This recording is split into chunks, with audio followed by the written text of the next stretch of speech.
Nu. Hmm? Da, așa uneori am, da. În afară de înțepături la inimă, ce mai percepi? Vreo emoție, ceva? Vreo stare mai deosebită? Așa un pic frică. Dacă întrebi în corpul tău unde se află frica, ce semnalmente? Acolo unde percepi primul semn, acolo se află frica ta, Rodica. Spune-mi ce percepi în corpul tău, un loc anume. Vreau să înveți și tu să lucrezi, încă de la început, un pic așa, cât se poate. Frica ta, unde crezi că este? Posibil la nivelul bazinului, picioarelor. Bun, uite, Rodica, tu dai comandă corpului tău cu blândețe, cu iubire și rogi corpul tău să scoată din toate celulele tale, din toate câmpurile tale, toate aceste frici, toate aceste emoții de vibrație joasă, de orice fel. Și când număr eu până la 3, tu îți imaginezi cum ies toate aceste frici, le împingi. Le împingi tu cu voința ta, cu puterea ta, ca să te antrenezi încă de acum. Umbre, blocaje, valuri de energie neagră, de orice fel, cum percepi tu, cât număr până la 3, le vizualizezi cum ies. Te străduiești să vizualizezi cum ies toate acestea în univers și se transformă în energie pură. Hai, 1, 2, 3, afară din tot corpul tău, toate aceste frici. Așa, Rodica, ia spune-mi, ai perceput ceva? O schimbare? Ai vizualizat ceva? Da, am văzut așa ca un pum, cum îmi ies prin tălpile picioarelor. Foarte bine, Rodica, foarte bine să faci mai des astfel de exerciții când te simți mai rău sau ai o stare de disconfort, de supărare, te-a enervat cineva, numeri până la 3, te relaxezi, inspiri, expiri și dai comandă corpului tău cu iubire să scoată afară pentru binele vostru suprem tot ce e rău și întunecat din corpul tău. Hai să vedem Amalia, o cauți, o identifici, o conectezi pe Rodica și ne spui cum o percepi. Îi cere acceptul să lucrăm și cu ea și pentru ea, desigur. Am găsit-o ca într-un fel de cameră de apartament, oarecum mai întunecoasă, foarte mulți șerpi pe lângă ea, inclusiv pe picioarele ei, inclusiv la inima ei. În momentul în care m-am apropiat, toți șerpii s-au dat în lături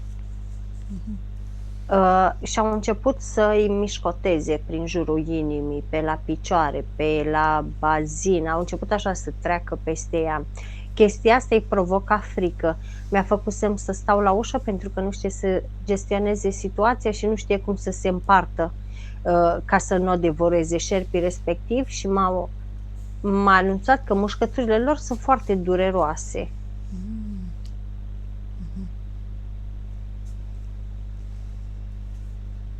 Așa, altceva? Ce mai vrea să-ți arate? Nu mi-apare nimic.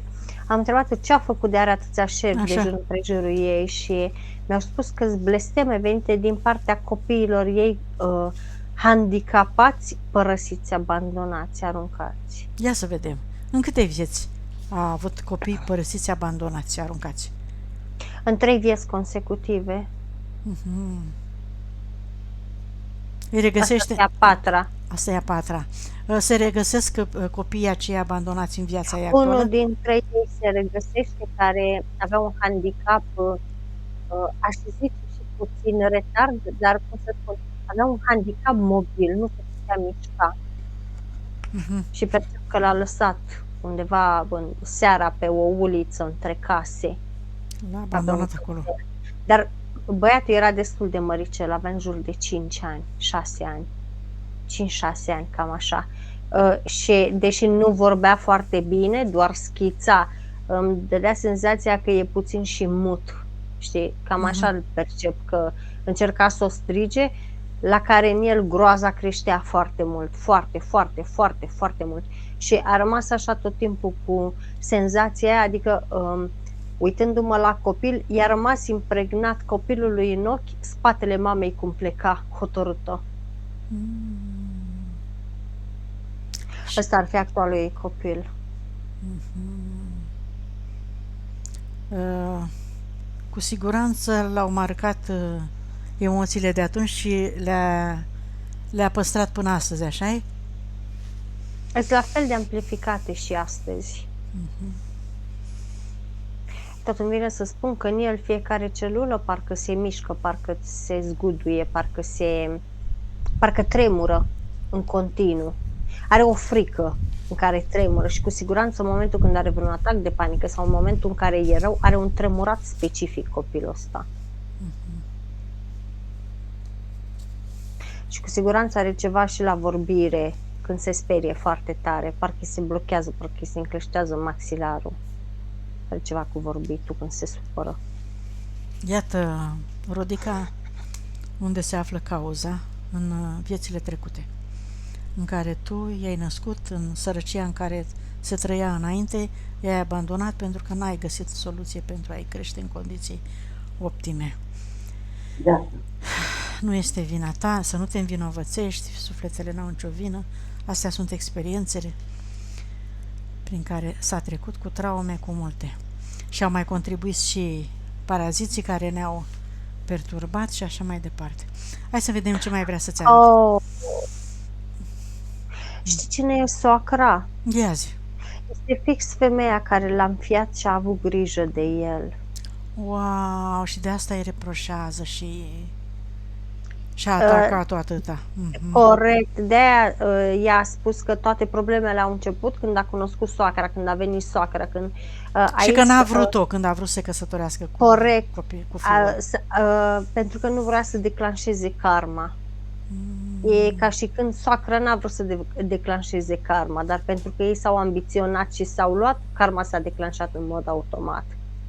Dar soacra a simțit că e ceva în neregulă. Tocmai de aceea soacra o percep mult mai atașată de copil. Are un atașament nu știu cum să spun, față de copil, benefic oricum. Din păcate a murit de curând. Nu, n-a avut. Nu l-a suportat niciodată. A avut un atașament benefic față de copil. Deci zici că ea l-a înfiat atunci și acum s-a întors în viața lor ca să-și continue... L-a înfiat, dar cum să spun, l-a înfiat, l-a luat, nu l-a înfiat. Da, mă rog, l-a luat de milă, de silă, dar l-a luat. N-a avut tăria de caracter încât să-l lase acolo. Ba mai mult de atât, percep că ploua foarte tare afară în momentul când l-a luat. A avut un atașament de o milă excesivă față de el, o milă cu grețuri față de el. Și blestemele pe care ea zice, Rodica, zice copii, că le are de la soacră, sunt venite de fapt prin gesturile pe care le-a făcut ea atunci față de copii și femeia asta a perceput și i le-a întors înapoi, ca să zic așa, nu? Blestemele vin de la copilul din viața respectivă, adică și actualul copil și mama lui adoptivă din viața aceea, actuală soacră a ei. Da, pentru că ai perceput că vine de la soacra. Deci așa se explică lanțul slăbiciunilor, ca să zic așa. Da, bun. Ea mai vrea să știe... Ea spune-ne câtă energie a sufletului are ea acum, Rodica. 31. Câte vieți sunt de atunci, de când și-a abandonat copiii? Asta ar fi a 4-a. Și în următoarele 4 vieți, dacă te uiți așa... Nu, asta e a 4-a. Încă 3 în spate. În cele 3, din spate, dacă te uiți așa, cam ce experiențe a avut? Tot de genul ăsta? Și-a reparat ceva? Nu. N-a reușit, hă? Nu, absolut nimic. În fiecare viață, în afară de asta, și-a abandonat copii. Dar tot așa, copii cu probleme, copii cu dificultăți, copii cu probleme, în adevăratul sens al cuvântului. Ori că de sănătate, ori mentale, ori mobile, ori probleme, multe, ori copii depresivi, foarte depresivi. Hai să vedem cine a scenat aceasta, dar înainte de asta vreau să ne spui, Amalia, câte vieți a avut ea pe Terra? 501. De unde a venit?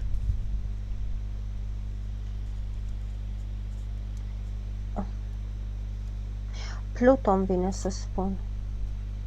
De ce a venit? Ea întreabă. De ce a venit pe Terra? Nu știe, nu-și amintește. Hai că o să întrebăm mai târziu, când și-o recupera energia și puterea. Să ne aduce aminte dacă uităm cumva, Rodica. Captată. Am captată. auzit o chestie de captată. Bun. Parcă a fost suptă. Deci a venit forțat, e clar, că de asta are și atâtea probleme, se pare. Da, nu e în regulă. Bine, hai să vedem, că după aia mai descifrăm noi enigmele, problemelor ei, să vedem câte contracte are și cu ce entități a încheiat contracte în toate aceste experiențe, în toate viețile pe care ea le-a trăit pe Terra, să vedem cu cine te-ai împrietenit și cine te-a păcălit, Rodica. Cât număr până la 3, Rodica, dai comandă ca toate entitățile cu care ai făcut contracte în defavoarea ta, da, să vină acum în fața voastră.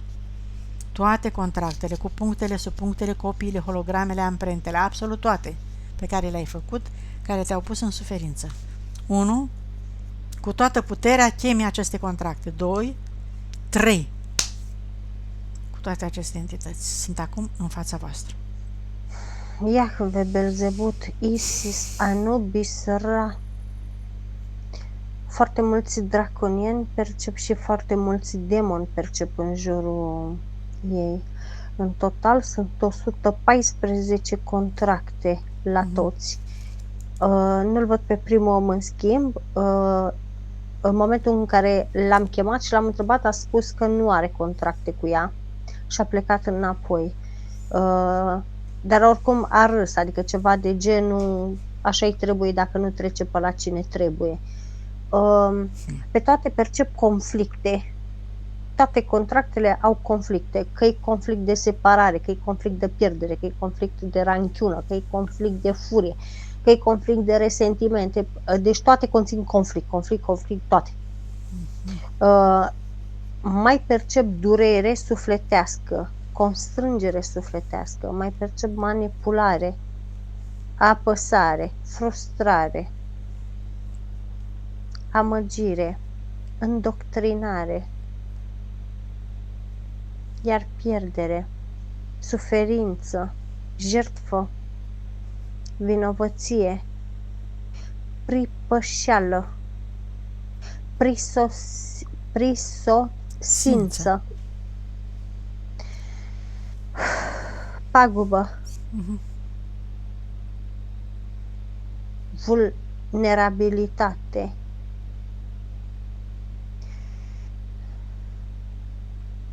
înfumurare, egoism, mândrie, absurditate, egocentrism, lăcomie, fugă, războială, conflict de teritoriu, iar înfumurare,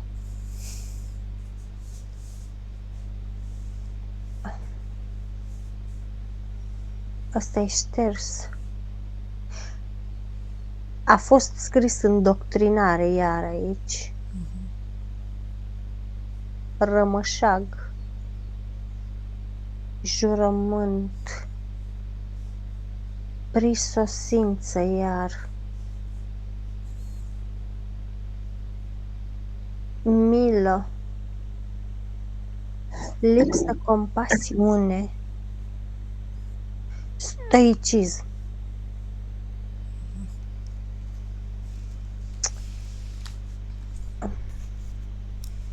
Mai sunt câteva scrise, dar sunt șterse. Nu reușesc să le reconturez. Asta înseamnă că le-a conștientizat și s-au mai anihilat. Când nu le vezi. Sunt aș zice șters. nedreptate la unul dintre ele. Aș zice, la cum am mărit amprenta asta, aș zice că nedreptate, dar nu sunt sigură. Bun. Astea care sunt, îți imaginezi, Rodica, un foc purificator și cât număr până la 3 eu, tu dai comandă să ardă toate aceste contracte acum pentru totdeauna, pentru că tu ai ales să te eliberezi, să-ți crezi realitatea ta cu puterea proprie, în libertate, fără amestecul altor forțe, altor lumi nevăzute pe care nu le cunoști. Mm. A ars contractele, singurul care a rămas a fost Belzebut. Ce vrea? Și în momentul ăla l-am întrebat de ce ai rămas. Și a zis, s-a uitat așa, a lăsat capul în jos, s-a uitat la mine și a zis, zice, pentru că copilul mi aparține. Și am zis, cum adică ți aparține? Și a spus, da, în momentul în care l-a părăsit, a spus cu voce tare să-l ia cine vrea, că eu nu am nevoie de el. Eu nu mai pot să duc așa ceva. Și e ca și când mi-arată în subtil cum ăsta a întins mâinile și ceva de genul că ăsta i-a adus actuala soacră să... El i-a găsit-o. El a inspirat-o să treacă pe acolo și să se ia. Da. Și acum ea este datoare ca să se echilibreze.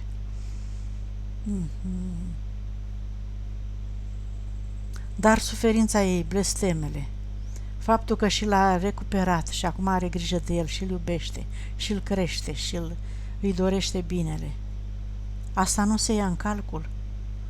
De ce datorie? Nu cumva e o păcăleală? Ea își creează singură realitatea, deci nu mai are nevoie.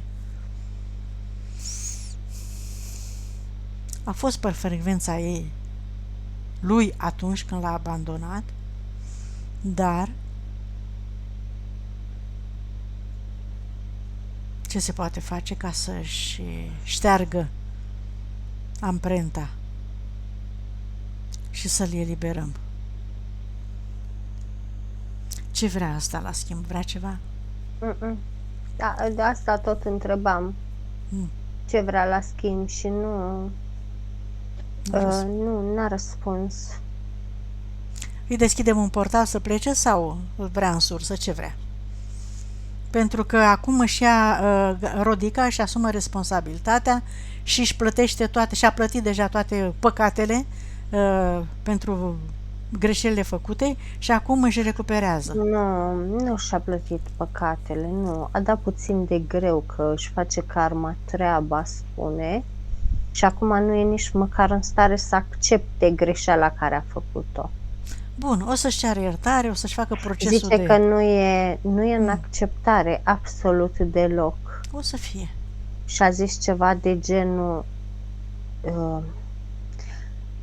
tu îți dai seama ce vorbești când mă trimis pe mine în sursă? De ce? E foarte bine acolo. Ai de învățat multe, ai de înțeles. Are un iad la conducere. Cine este ea? Cine e la conducerea sursei? Este unul din prinții iadului ăsta. Cine? Belzebut? Da, știu asta eu. Că este unul dintre demonii cei mai puternici. Da. Păi nu, e nevoie, chiar este nevoie acum, având în vedere frecvența înaltă a Pământului, Belzebut dragă, să ridicăm frecvența și noi trebuie să facem și noi câte ceva, adică să scăpăm de entitățile astea puternice care ne trag în jos, ca să putem să ridicăm și noi vibrația Pământului. Și rugăm sursa Mamă Pământ, cu energia ei, să-l împingă, să-l expulzeze și să-l trimită în sursă, să mai eliberăm și noi Pământul, iată, dacă tot avem ocazia. Hai că se poate, cu puțină bunăvoință o să vezi ce bine e în sursă. Știi ce frumos e acolo, înveți multe, e lumină, e căldură, e iubire. Nu se activează nimic, de asta și stăteam și mă uitam, știi? Adică nu reacționează nici Mama Pământ. Nici Mama Pământ, nici sursa. Ba da, s-a activat sursa, dar s-a oprit. Deci în momentul când a zis să se activeze sursa, s-a activat și s-a oprit. Ei, n-a venit momentul așa. M-am uitat la el, n-a schițat niciun gest. Nici de retragere, nici de frică, nici de absolut nimic. Foarte ciudată chestia asta, de-aia bun, să rămână pe loc. Lasă să rămână pe loc, bine că n-a schițat nimic. Să rămână pe loc. Rodica, Alegi acum să-ți asumi responsabilitatea, să-ți îngrijești copilul, să-ți accepti trecutul, greșelile pe care le-ai făcut pentru că nu se datorează ție și elimini acum orice emoție, te ierți, îi accepti și eliberezi și rogi sursa acum să-l absoarbă pe Belzebut, că ți asumi responsabilitatea asupra copilului și asupra vieții tale, experiențelor tale de acum încolo. Îți recuperezi toată puterea, toată energia și o să-ți echilibrezi toată karma trecută și o să te străduiești să faci tot ce e posibil ca să-ți crești copilul în sănătate, în siguranță și în libertate. Și rogi sursa să-l absoarbă pe Belzebut pentru că le eliberezi din funcție acum pentru totdeauna. Hai să vedem, Amalia, dacă s-a activat vreo frecvență să-l absoarbă. Nu s-a activat absolut niciuna, ba din contră și-a deschis ieri portal, a spus s-a notat, s-a uitat către tine când a spus lucrul ăsta. Așa? S-a notat și a plecat. Foarte bine. Eu am făcut ceva bun, n-am făcut nimic rău, deci n-are de ce să-mi fie frică, n-am de ce să mă îngrijorez, pentru că intenția mea a fost de cea mai înaltă vibrație, de cea mai înaltă dorință și Rodica la fel, așa că dacă și-a deschis portal, să se ducă fără întoarcere. Să sigilăm portalul. Mă uit la ea, o face din frică. Nu-i nimic, o să se regleze. Lucrează și dă comenzi, cum să spun, din... Hai să-i rugăm spiritul să vină. E prea încărcată ca să vină. Atunci hai să... Păi de ce, Amalia?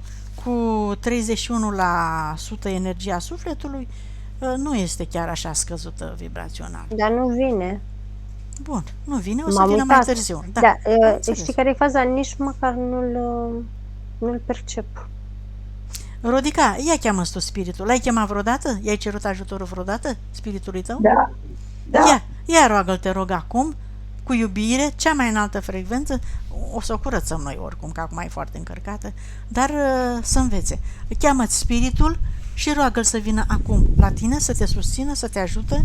E singurul care te iubește. Spune, declară-l că îl iubești cu toată sinceritatea, să vină să te sprijine, să te influențeze, să faci tot ce e mai bun pentru a-ți ridica vibrația, pentru a te accepta, a te ierta și a elibera toate energiile blocatoare, toate undele de formă, toate emoțiile, toate fricile, toate nemulțumirile. Acceptă-ți trecutul, iubește-te, iubește-i pe toți și pe soacra ta, mulțumește-i că a avut grijă de copil, iată, și a avut grijă să ți-l întoarcă, chiar dacă tu ai perceput-o ca fiind negativă și dăunătoare.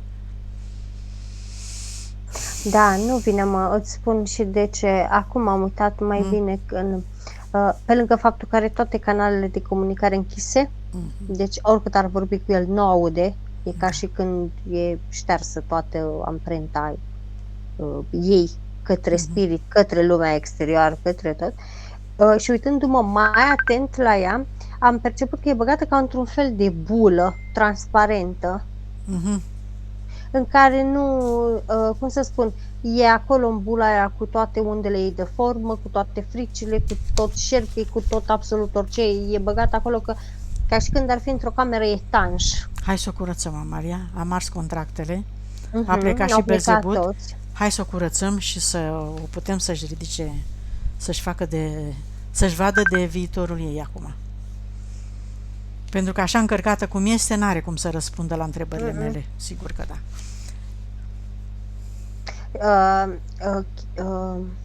Bula asta este prinsă etanș cu un lacăt în dreptul inimii. Câteodată când are ea momentele astea de conștientizare, îi percep lacătul ăsta că se mișcă foarte mult de acolo și înțepăturile la inimă și înțepăturile la piept. De acolo și răgușeala continuă care o are. Bula asta nu are suficient aer, nu are suficient oxigen, nu are suficientă energie ca să se facă schimbul. E ca și când stă acolo într-un mediu toxic, într-un mediu acid, într-un mediu neaerat. Acum, spiritul meu îi sparge lacătul ăsta. Mhm.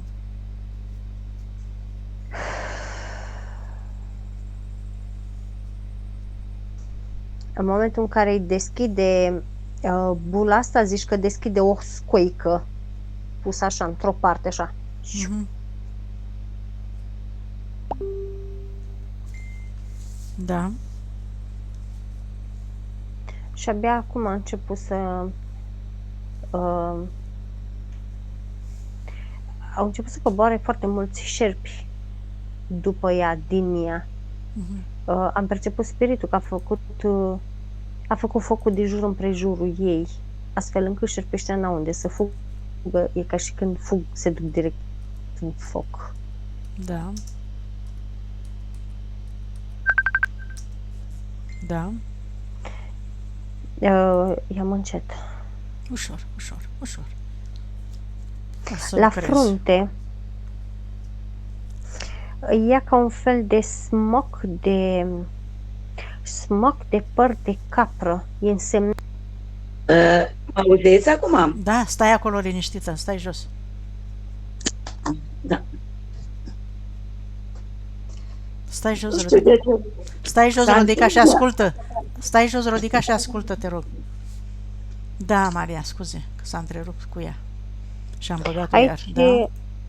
aici are legătură smocul ăsta din frunte, părul ăsta de capră din frunte, are legătură cu viziunea ei, are legătură cu conștientizările ei, El a are pus special legătură acolo ca să nu vadă, a? ca să-i închidă, da, Da, inclusiv să nu conexiunea cu conștientizezi. spiritul, Exact, corect. e rătăcită, da. Mhm. Îi mai scoate ca un fel de ghem din ăsta de ață din glanda pineală, Mhm. din chakra coroană, la fel. Asta îi provoca dureri de cap, îi provoca dezechilibru. Da. Adică e ca și când în momentul în care amețește, parcă o percep cu ea foarte mult înspre stânga. Nu știu, Mhm. leșină numai în stânga, îmi vine să spun. Mhm. La ceafă a avut o viață în care a fost decapitată, încă îi percep amprenta sabiei, Mhm. capul puțin desprins de coloană. Da. Ar trebui să aibă dureri de coloană, ar trebui să aibă frisoane foarte multe și ar trebui să aibă junghiuri, îmi vine să spun, Mhm. între cutia craniană și umeri, în spate. Da.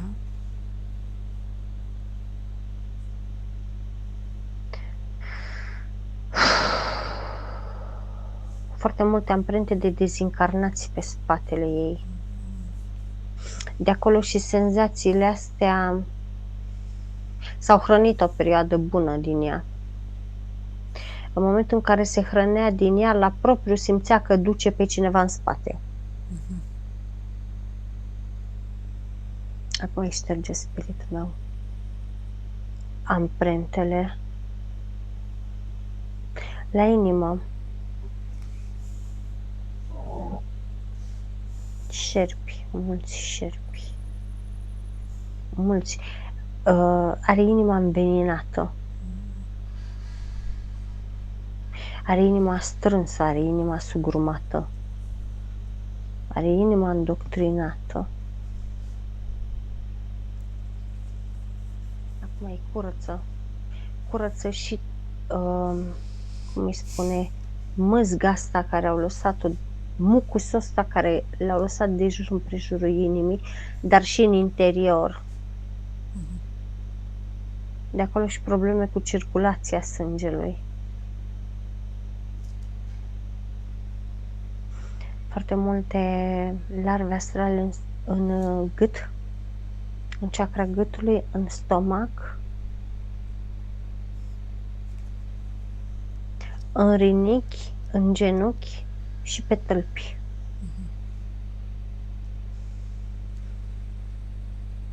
Acum ele curăță spiritul meu. Sigilul de invizibilitate pe chakra rădăcină din start îi blochează conexiunea cu magnetismul Pământului, cu energia Pământului. De aici și problemele materiale care le are, de aici problemele cu bani. O altă chestie, după ce a scos sigiliul ăsta, am perceput ca un fel de energie forjată la maxim a chakrei sacrale, dar n-a fost împreună cu soțul ei, percep că în subtil i-a fost luată foarte mult, sustrasă în mod forțat. Asta înseamnă că Le-au extras energie sexuală? extrăgându-i în mod forțat și continuu energie sexuală, ei nu-i mai rămânea nimic să materializeze. În De realitate. aici, da, de aici și datoriile, de aici și de aici sărăcia, îmi vine să spun. Și a mai fost și sigiliul ăla pe chakra rădăcină, de aici. O altă chestie care îi provoacă foarte multe stări de rău, percep un dezechilibru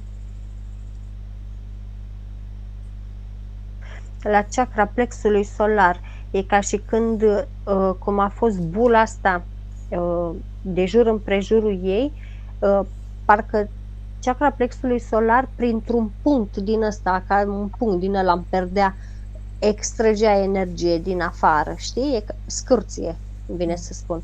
Când se rotește, scârție, pentru că n-are fluxul. N-are energie ca să-i pornească fluxul mai mult. Ok, da.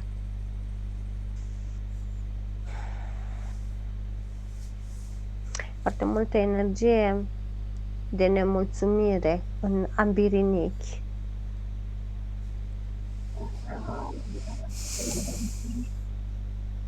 Și percep 2 avorturi vechi. Necurățate, da? Curățăm cordoanele. Necurățate, cu fetușii în câmpul ei.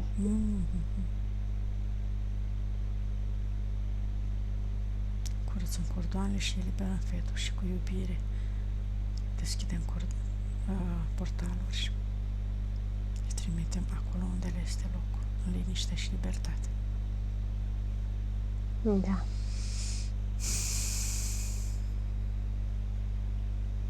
Îi scoate durerea,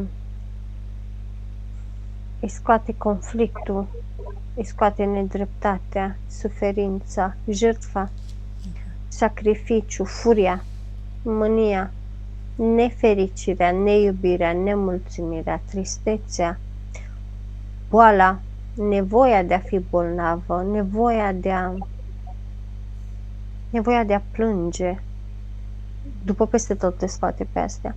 Îi scoate victimizarea din spate, din gât și din ochi. Fricile toate.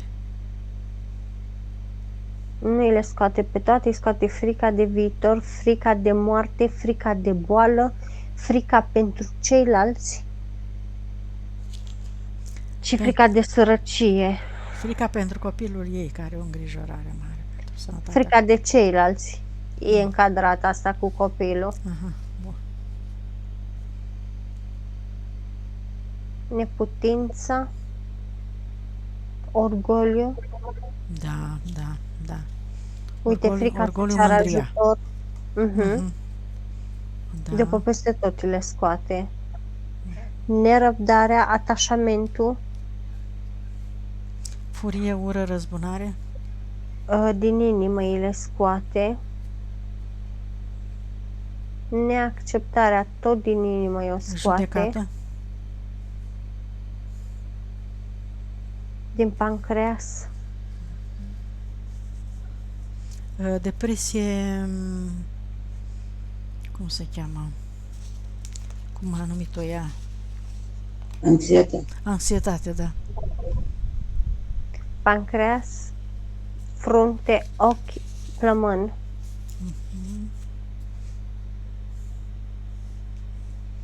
Amăgeală, cap, spate, mijloc, genunchi, picioare.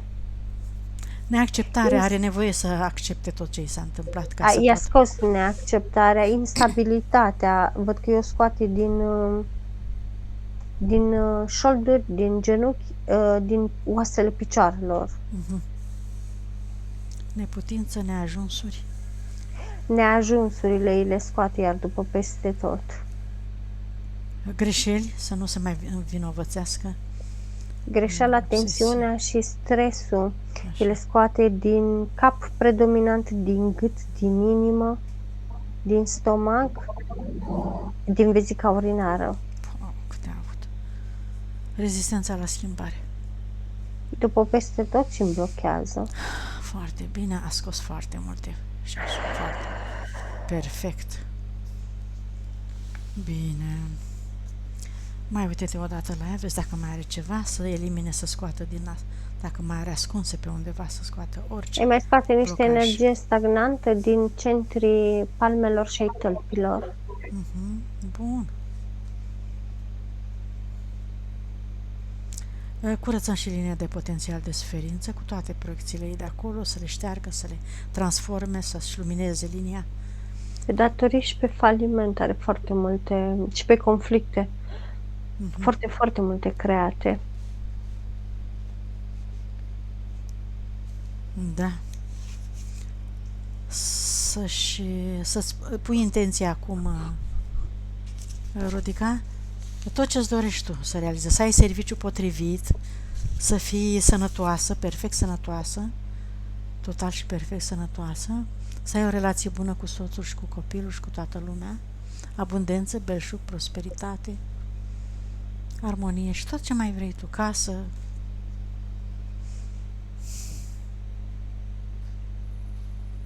Așa, serviciu potrivit, compatibil, să întâlnești oameni benefici, compatibili, cu care să te susții, cu suflet bun, frumos, curați. Așa, deconectare de la egregoare și conștiințe colective, astrale inferioare, entități și câmpurile lor, având în vedere și pe Belzebut, să deconecteze pentru totdeauna de el și să refuze să-și mai facă programe, să mai încheie contracte, să mai colaboreze cu entități de joasă vibrație, cu entități de joasă vibrație care să-i aducă daune, probleme, blocaje de orice fel. Dorește să fie liberă, creatoare, puternică, să-și adune toată puterea și toată energia, să-și creeze realitatea dorită de ea, nu de alții. Da. Chemăm acum persoanele din viața ei. Părinții trăiesc, copilul, soțul, colegi, prieteni din copilărie, de pe unde a fost, de la școală, vecini, colegi de serviciu, preotul care a lăsat-o fără servici, colegii și toate regiile create la ea pentru a o pune în dificultate și a-i crea probleme, toate aceste persoane pe care le-a cunoscut, să le cheme. Preotul care a lăsat-o fără servicii s-a deconectat de el când a zis entități și câmpurile lor. Avea o entitate zdravă, înseamnă. Bine. Bine că a scăpat de el. Foarte bine. Deci ăla nu mai avea. N-avea suflet, se pare deloc. Nu era om. Era entitate din cap până în picioare. Corect. Am înțeles.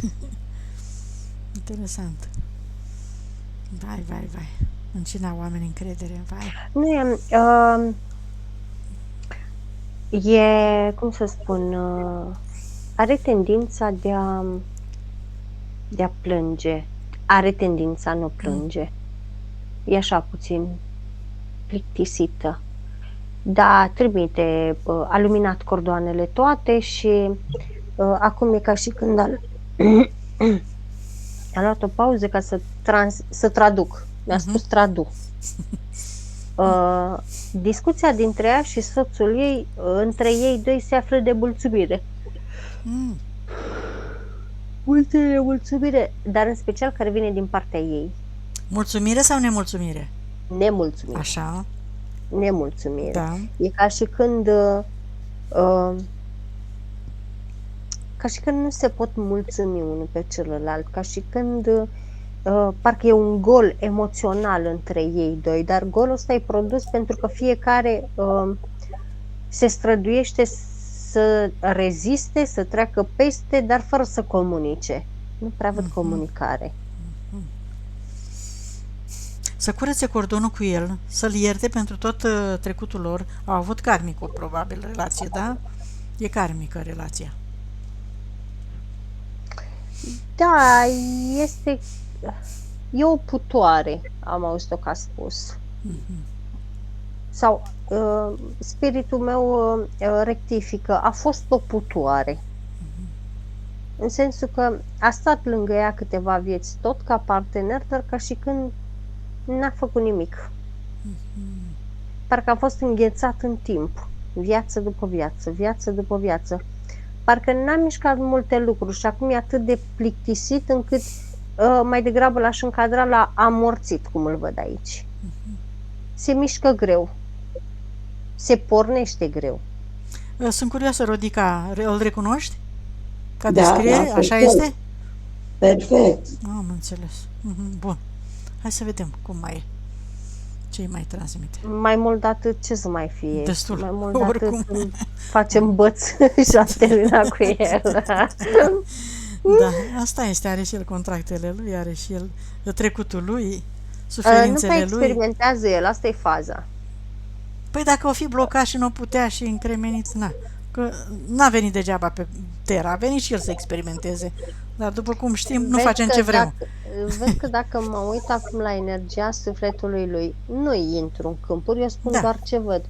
Vezi că are bula de lumină în interiorul lui mai mare decât o avea ea când am început să lucrăm cu ea. Probabil că și-o protejează și de asta nu experimentează. Există și varianta asta, Amalia. Ca să nu se risipească, preferă să stea la locul lui, în banca lui, acolo închis în el, ca să nu fie văzut, să nu fie în colaborare cu alte... În fine, părinții s-a încheiat karma, e completare. Bun. Copilul și-a încheiat karma cu el, este completare, doar că copilul avea nevoie să înțeleagă, parcă aștepta reamintirea, parcă aștepta declicul, parcă aștepta să înțeleagă de ce are sensibilitatea asta în viața asta. Sensibilitate la boală, la când pleacă mama, când pleacă tata, de ce are frica asta de abandon, de a Păi fi de acolo, părăsit din viața aia, da. Da, acum s-a înțeles, mai. Iar restul tot așa, karmici, dar karmici pe conflicte. Bine, pe conflicte, pe certuri, pe mahalageală, îmi vine să zic. Da. Rodica, este absolut necesar să-ți accepti trecutul, să ierți, să eliberezi, să te ierți, să consideri experiențele tale trecute, chiar și neplăcute, ca fiind lecții de unde ai învățat și iată, nu vrei să mai repeți de acum încolo așa ceva. Refuzi să mai repeți experiențele trecute neplăcute, destructive, blocatoare și așa mai departe, de suferință, de tot felul. Dorești să trăiești o viață frumoasă, în armonie cu tine însăți și cu întreg universul. Da? Te rog să-ți propui acum, ca să nu mai suferi atâta. Și acum, Amalia, mergem și la transgenerațional, o deconectăm și de acolo, ca să elibereze în totalitate. La fel, pe toate cordoanele să vină toți. Cine sunt? Soacra e decedată, hai să vedem ce ne mai spune soacra. De părinți nu te-am întrebat nimic, că părinții trăiesc. Ai zis ceva? Da, am spus, e pe completare părinții. Soacra nu spune nimic, e ca și când o aplică tăcerea cu ea, dar are un cordon cu ea foarte negru.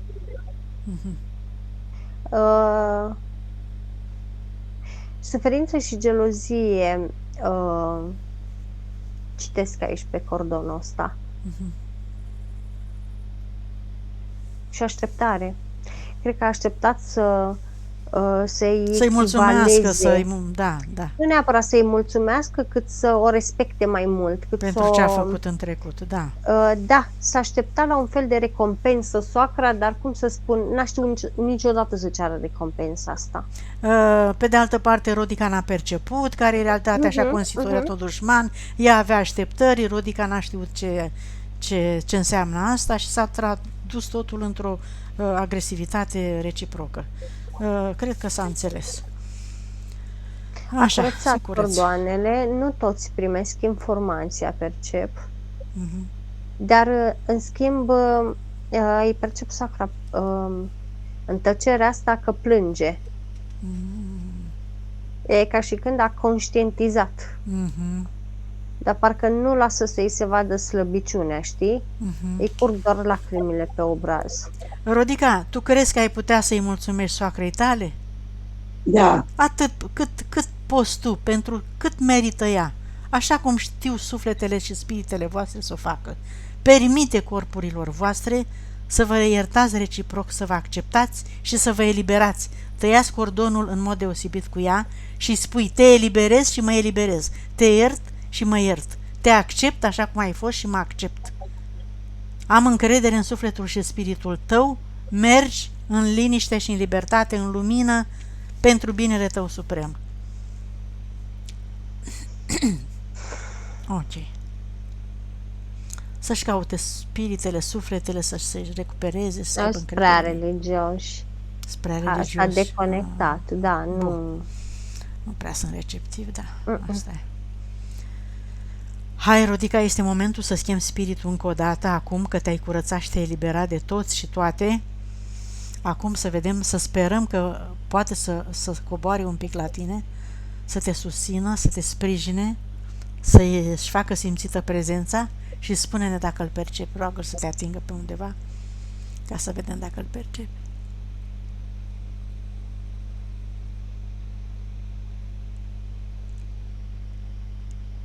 Ne spui dacă îl percep, dacă nu, nu e nicio problemă. Mai faci tu exercițiu acasă, ca să îi spui să te atingă pe corp, ca să-l percepi în liniște, numeri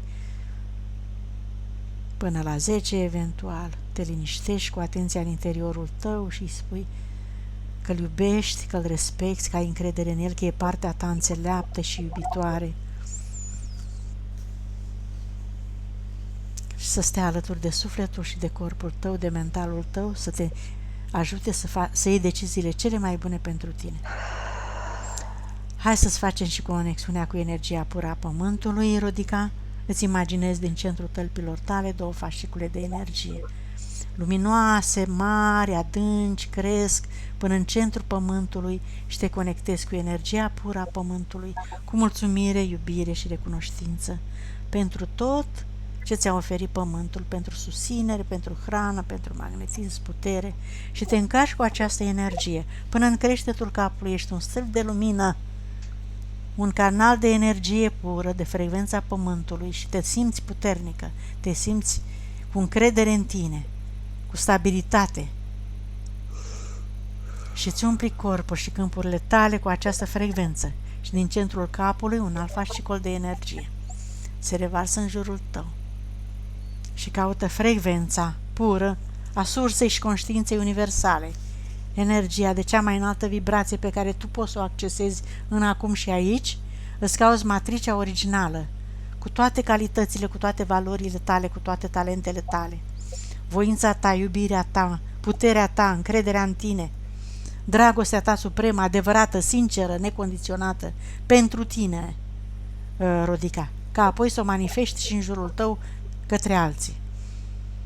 Să te umpli tu de această frecvență, de această energie, te întorci în corpul tău, te alături sufletului tău și îți extinzi această energie până în câmpurile tale. Activezi toate memoriile și puterea inimii. Accepti și integrezi energia masculină cu energia feminină. Echilibrezi cele 2 emisfere, dreapta cu stânga, intuiția cu rațiunea, și îți propui acum decizia, acum să colaboreze, să-ți simți, să percepi și să analizezi în egală măsură.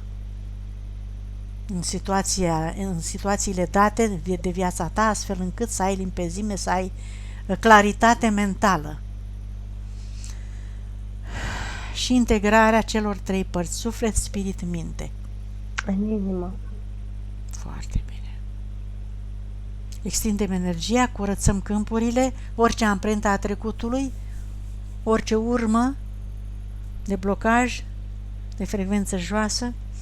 Acum, Amalia, spune-ne dacă a venit spiritul și din ce dimensiune se afla. Din 5 a venit și a atins-o pe piept. Bine. Iar acum îi curăță o parte din casă, văd că nu-i curăță tot. Casa în care stai, Rodica, ești cu copilul și cu soțul. Mai stai cu cineva? Da, nu, doar noi. Voi trei. E proprietatea ta, pe numele vostru sau Da. cu chirie? Bun, deci Da. se poate curăța casa, Amalia? Are Păi portaluri soțul ceva? știe. Hmm? Soțul știe. Soțul tău știe că faci hipnoză? Da, Ți-a acceptat dat să acceptul? cureți casa? nu l-am întrebat. Nu l-ai Dar întrebat? eu Dacă nu ascultați destule sesiuni înainte să faceți hipnoză, sigur că nu l-ai întrebat, că nu știi cum Ok. se procedează, da? Învățați, vă rog frumos, ce trebuie să faceți înainte de o hipnoză ca să aibă eficiență maximă. Că altfel spuneți că nu are eficiență hipnoza. Așa? Îi închide 2 portaluri, îi luminează foarte mult jumătate de casă, cu posibilitate de extindere în următoarele 6 ore, dacă își dă și el acceptul. Deci, Bun, după sesiune să-i cere acceptul și totul se închide. Bine. Ce mai vezi, Amalia, acolo? S-a închis, s-a uniformizat? da, s-au sigilat astea, cum le spune, Portalurile? s-au sigilat portalurile, da. Am perceput într-un colț de grădină, cum ar veni în fața casei, colțul din stânga. Acolo am perceput o entitate demonică, dar în momentul în care a început să se curețe, e ca și când s-a evaporat și-a șters și urmele. Mhm.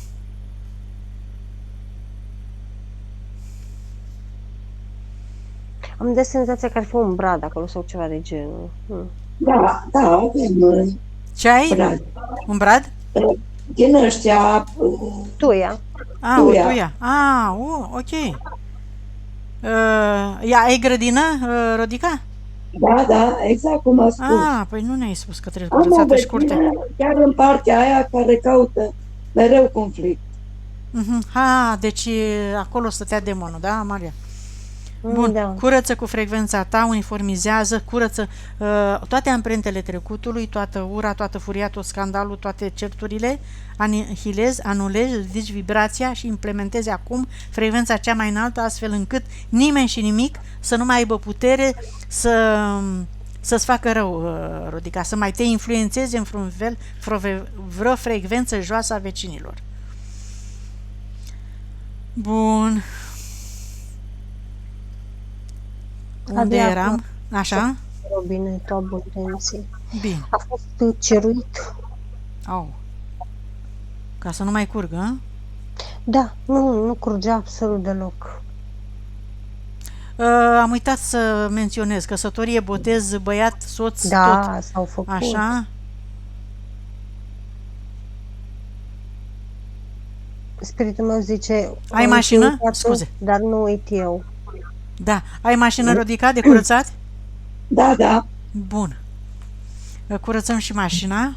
E a ta sau a soțului? a soțului. Eu nu conduc. Bine. Să curățăm ce se poate, cu acceptul soțului se curețe toată. Robinetul abundenței. Ce-i recomandă pentru deschiderea mai largă a robinetului abundenței? Armonia. Armonia cu ea În însă și cu cei din jur. Cu ea. Cu ea, în primul rând, da. Cu ea. Armonie cu ea, înțelegere și compasiune. Și să facă tot posibilul ca în momentul în care mentalul îi readuce la fileu. La fileu? Când mentalul tot readuce la fileu programele de sărăcie, ea să le refuze. Exact cum lovești mingea. Rodica, îți dă Corect. cineva o minge, tu o respingi înapoi. Așa să-ți propui. Nu e Da. greu, doar îți spui intenția, știi că mentalul tău acționează dacă tu îl rogi să facă asta de fiecare dată când. Adică odată îți propui și el acționează. Așa. Deci să nu intre în jocul celorlalți, da? Cu Absolut, slăbiciuni da. diferite, cu frecvențe diferite, cu scandaluri și așa mai departe. Ai înțeles, Să Rodica, da? schimbe tactica, spune Da. spiritul ei, asta pe frecvențe diferite și asta pe frecvențe joase prea mult timp. Mhm. E cazul să treci pe frecvențe înalte de acum, în lumină, în iubire, în armonie, în belșug, prosperitate și așa mai departe. Știi tu, În mai- armonie, spune, În pentru că armonie, dacă ea este suficient. în armonie cu ea, va veni și armonia în viața ei, în armonie și în compasiune cu ea. Și toate se vor rezolva în cazul ăsta. Bine. Cât la sută s-a recuperat energia sufletului? 99, Conștientizare? 72 și 3, dar îmi scade la și 2. Metabolizare cât are? 14, 16, 18 zile mi urcă. Foarte bine. Să stai liniștită în perioada asta, să nu mai... cu știrile, cu informațiile panicoase, cu persoanele așa, stai departe, da, Rodica? Da. Așa, spune-mi dacă te-ai regăsit în descrierile Amaliei, în tot ce a spus ea despre tine, familia ta și așa mai departe. Da, sigur. Mm. Am simțit o foarte mare presiune între ochi. Păi da, pentru că ți s-a blocat în mod special al treilea ochi ca să nu poți să vezi, să auzi, să înțelegi. Acum ți s-a curățat, ți s-a deblocat. Cum te simți acum? Foarte bine. Oare copilul e deblocat? Păi la copil nu lucrăm, Rodica, lucrăm pe tine. Tot ce putem să facem la copil este să aruncăm o privire și să spunem ce este și să Da. îi trimitem vă rog, informația, dacă se dar poate. Da. cât are el? Iată, 16 ani. E în câmpul ei, Amalia? Nu e în câmpul. A ieșit din câmpul ei. Deci este corp de sine stăpân pe situație, ca să zic așa. Nu mai depinde de tine foarte mult. Oricum a făcut declicuri copilul foarte multe.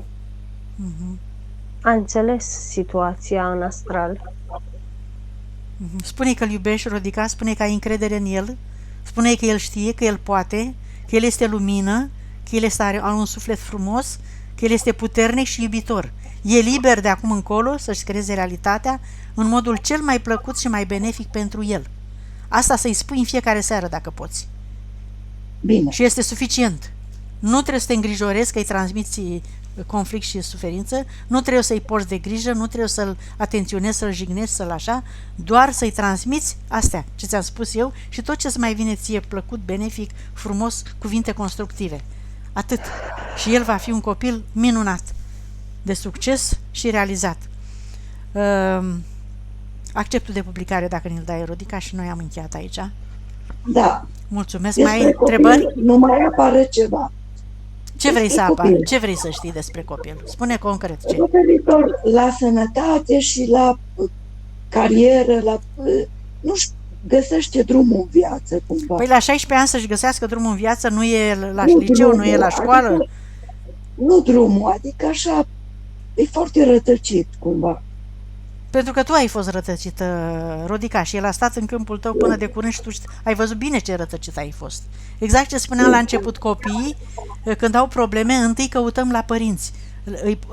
Se armonizează părinții și după aceea copiii vin de la sine, ușor, ușor se armonizează și ei, nu deodată. Închidem aici, vă deconectați de